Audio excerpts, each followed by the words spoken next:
Assalamualaikum and good day everybody. Hari ini kita akan belajar long term financing Kalau kita chapter yang terakhir lah dalam syllabus.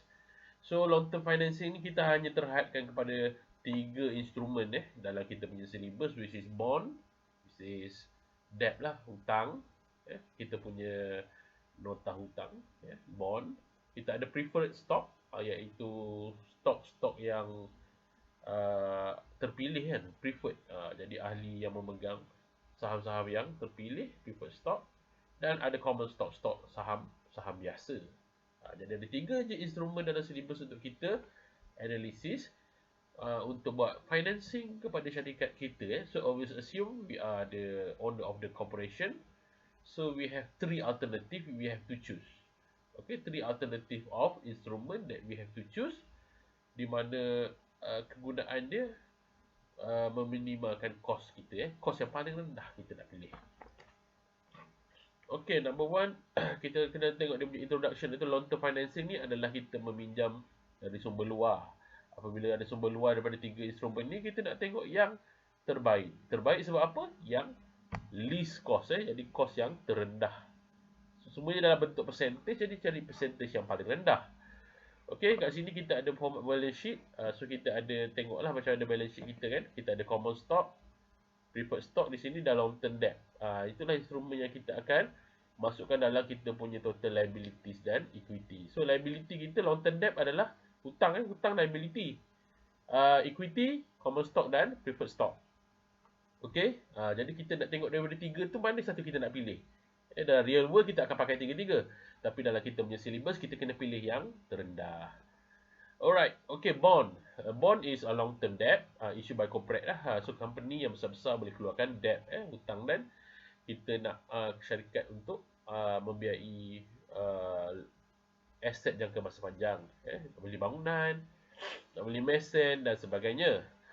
Okay, issuer ni syarikat lah, need to pay interest. Ada interest, ada kupon. So kupon ni kepada pemegang bond lah. Jadi kita pinjam duit orang, kita bagi bond pada dia. Apa dia punya balasan? Dia dapat kupon payment. Dapat berapa ringgit tiap tahun. Sampailah tempoh matang dia. Issuer need to pay principal at maturity. Pada tempoh akhir sekali, principal on maturity ni, maksudnya kita kena bayar modal kita balik. Kalau kita pinjam 1,000, pada hujung tahun, katakan 10 tahun, kita kena pulang balik 1,000 tersebut. Dan kupon kita dah telah bayar tiap-tiap tahun lah, termasuk pada tahun yang terakhir. Dan price of bond ada 3 jenis. Harga bond pada harga premium lebih mahal daripada 1,000, par pada harga RM1,000, dan diskaun di bawah RM1,000. Okey, bergantunglah. Dan maturity value bond must be equal of its par value. Jadi maturity nilai bond tu kena pulang pada harga par value, iaitu RM1,000. Okey, kita tengok contoh-contoh feature of bond. Face value, harga dia adalah RM1,000. Always assume RM1,000 dibayar balik pada tempoh matang nantilah. Hujung sekali tahun, contohnya tahun ke-10, pulang balik RM1,000. Kupon interest rate. Kupon ni yang kita akan bayar kepada yang meminjamkan kita duit, iaitu yang kita bagi bond tadi tu kan. Kita sebagai syarikat, kita pinjam duit, kita bagi pulang balik, kita bagi bond pada mereka dan bayar kupon pada tiap-tiap tahun. Kupon ni apa? Dia ada bayarlah berapa ringgit, RM95 ke, RM100 ke, bergantung kepada kupon rate.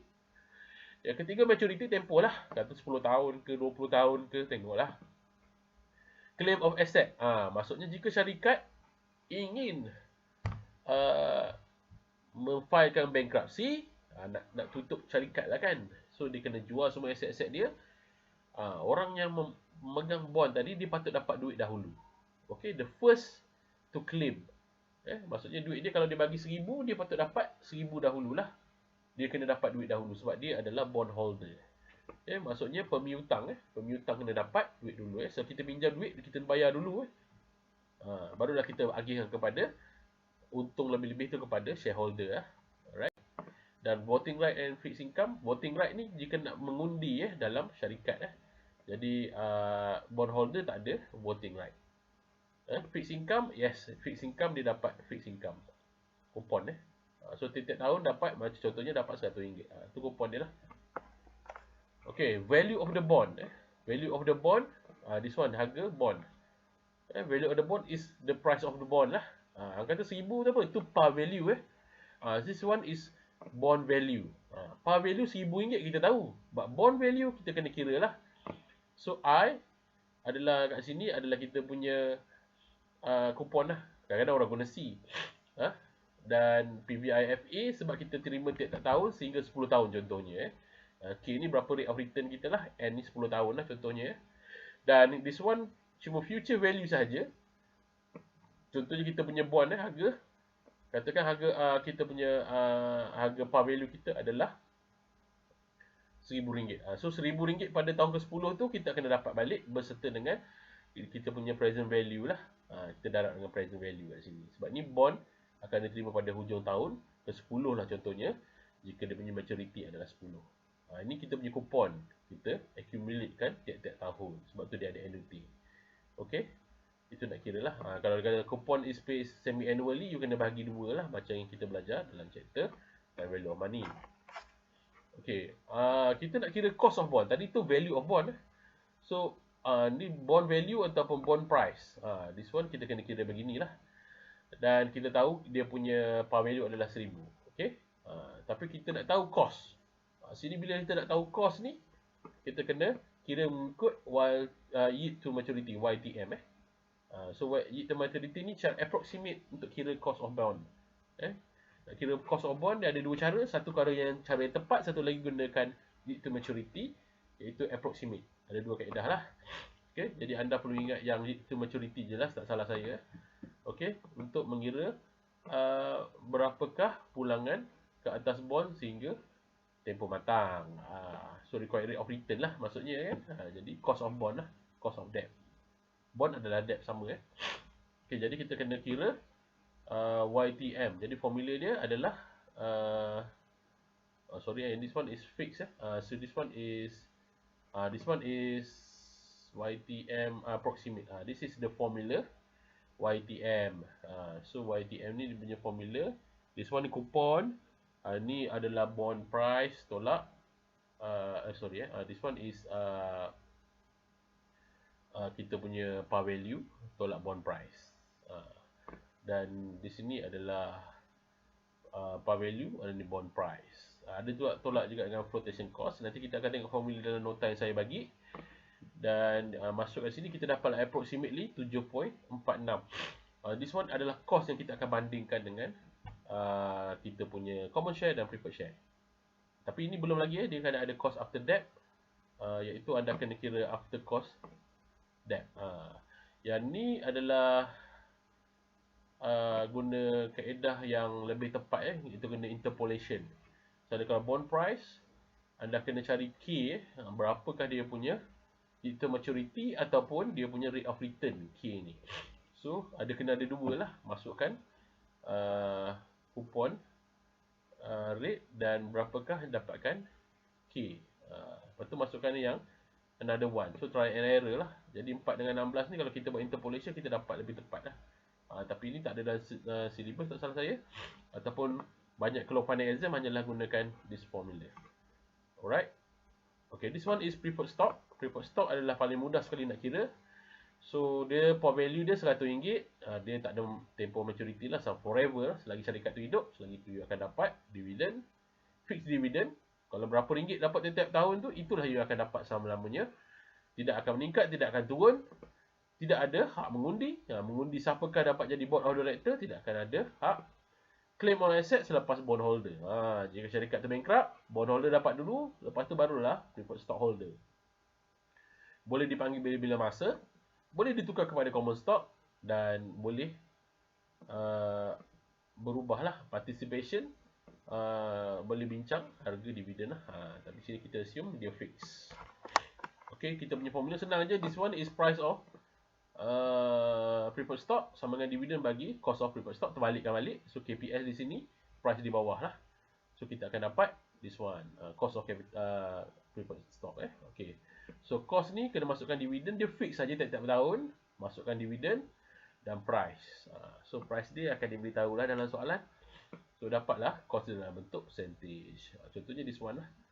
So cost of preferred stock 8.50, RM8.50 lah ni. Sebab apa? 8.5% darab 100 Nampak RM8.50. So kita punya price of preferred stock adalah RM100. Tolak flotation cost RM4 lah. 4% darab so itu jadi RM4 lah. So dapat 8.85%. Dan akhir sekali common stock represent the ownership of a firm. Okay? Contohnya anda ada memegang saham sebanyak 51% dalam Megah Holding. Anda adalah toke yang terbesar dalam Megah Holding. Saham yang terbesar. Jika pemilik saham yang terbesar itu adalah 10%, dia adalah pemilik juga, tetapi pemilik yang terbesar lah. Jika orang lain semua 9%, 8%. Bergantung. Jika pegang saham banyak-banyak ni, dia boleh masuk dalam board of director. Okay, securities that sold to public. Orang ramai boleh beli. Biasa saham-saham ini dijual secara public. Siapa pun boleh beli, janji dia ada duit lah. Lagi banyak dia pegang, lagi besarlah keputusan yang dia boleh buat ke atas syarikat. Okay, the dividend. Bergantung kepada board of director. Dia orang bincang-bincang berapa nak bayar dividend. Itu bergantung pada mesyuarat board of directors. Ahli majlis. Board of directors. Pemegang saham lah. Okay. Dan claim of income. Jika semua orang dah ambil, kata syarikat ni bankrupt, bondholder dapat dulu, preferred shareholder dulu, last kali baru pemegang saham. Itu yang dapat yang terakhir. Okay, dia punya features, claim on asset, ialah macam tadi bankrupt, dia yang terakhir. Claim on income, sama juga yang terakhir. Voting right, dia ada hak untuk mengundi board of director. Lagi banyak dia punya saham, lagi banyak hak dia boleh undi. Walaupun dia seorang, tapi dia pegang banyak saham, lebih banyak daripada orang lain, dia boleh menentukan dengan kuasa jumlah saham beliau, percentage yang terbesar. Preemptive right. Jika saham-saham itu split, saham itu bertambah banyak, dia ada hak untuk membeli saham supaya mengekalkan peratusan yang ada. Contohnya saya memegang 10% saham Megah Holding. Megah Holding nak mencari saham, nak mencari duit baru, dia mengeluarkan saham sekali ganda lagi banyak. So saya boleh beli lagi tambahan 10% saham baru untuk mengekalkan 10% yang ada. Jadi itulah namanya preemptive right. Saya ada hak untuk menambah saham saya jika saya punya pegangan adalah sekian. Tak boleh orang lain beli lagi. Kita beli dulu. Tapi kalau ada duit, kalau tak ada duit, kita punya pegangan jadi rendah lah. Dan limited liability. This one limited liability ni maksudnya kita punya tanggungan adalah kurang. Jadi terbergantung kepada amount of investment. Berapa banyak kita beli saham, itulah kita punya liability. Jika syarikat tu kena saman ke apa, kalau kita pegang hanya 5%, sikitlah kerugian kita. Kalau kita pegang 50%, banyaklah kita punya kerugian. Itu liability kepada pemegang saham. Okey, formula dia senang saja, sama macam kita punya preferred stock. Cuba this one adalah common stock. This one is price. Terbalikkan this one dapat cost of common stock. Tapi di sini kita kena tengok dividend next year, bukan last paid dividend. So D1 tambah G growth bagi price of common stock. So price of common stock ni kita akan calculate ataupun kita dah ada. Dividend, kalau last time dividend adalah DO. So kalau kita nak D1, kita kena 1 tambah G. Nanti kita tengoklah 1 tambah G bahagi P tambah lagi G. Itu kita tengok formula dalam kita punya nota nanti kemudian. Dan kita tengok contoh this one. Okay, di Berhad common stop at RM5 per share. This one dia punya keluarkan saham berharga RM5. Current dividend 50 sen. Current dividend yang akan datang. So dia tak ada 1 tambah G lah. Current dividend atau last paid dividend adalah 50 sen. 1 tambah G dan tambah G. So maksudnya dividend yang dah dibayar, bukan current lah, last paid dividend. Dan expected growth at 6%. So this one growth 6% dan cost of issuance is 5%. Okay, kalau 5% darab daripada RM5 dapatlah 25 sen. So 5% darab RM5 dapatlah 25 sen. So masukkan substitute 20 dapatlah RM17. 17.16%. So kita compare lah tiga-tiga tu. Mana yang paling mahal? So ni tuan 17. This one 8.85 dan bond 7. So bond yang paling rendah. Kan? So kita pilih yang paling rendah. In real world kita akan pakai tiga-tiga. But now dalam you punya syllabus you kena choose which one is the lowest. Tapi ni ada lagi rendah lepas tolak tax bracket. Kita tengok nanti dalam contoh soalan. Okey, sekian. Assalamualaikum warahmatullahi wabarakatuh.